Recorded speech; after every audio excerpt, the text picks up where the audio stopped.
Hi everyone and welcome back to my morning report charts appraisals on Thursday the 2nd of April with me, Rich Pro, market analyst at Handtech Markets.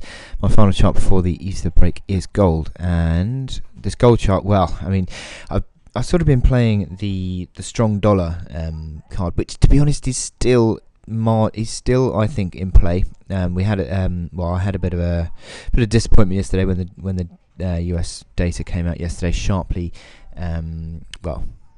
Was weaker than expected, and we subsequently saw forex charts didn't really move, and there's been a slight move on euro today, but the big charts that did move against the dollar were the commodities, both gold, silver and the oil price all strongly moved against the dollar, and this has increased. Has sort of turned around this outlook near term.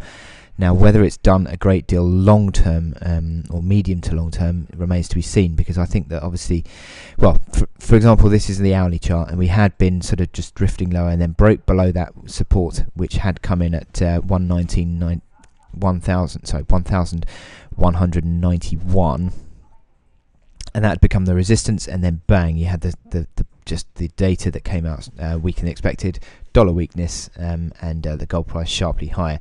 Back through 1200, interestingly as well, because 1200 is a certain element, was an element of sort of support and then resistance. And it's now at the moment supportive, and we're just drifting back towards it again. But what I would say is that on this daily chart, we've had this strong bullish candle, and I think for that to be sort of confirmed as a proper move, you'd need to have a positive candle today. At the moment, it doesn't look like we're going to get one.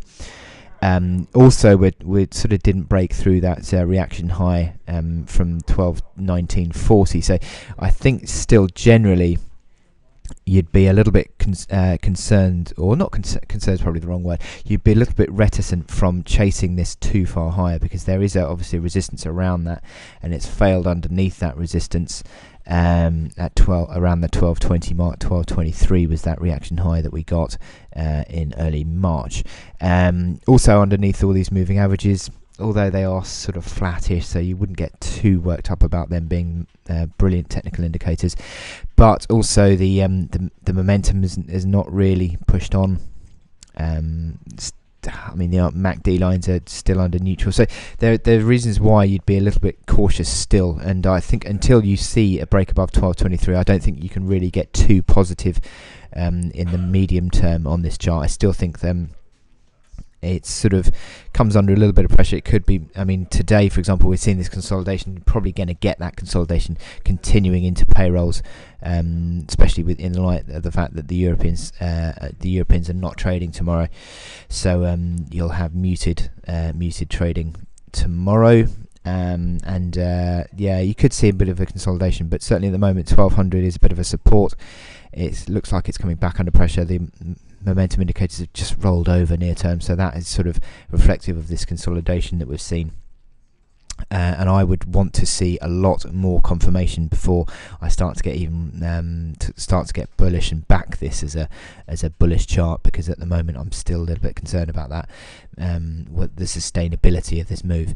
The 1191 sort of support level is now the downside level that you'd be looking out for. But more of a consolidation I think we're going to see, or perhaps even a drift back lower.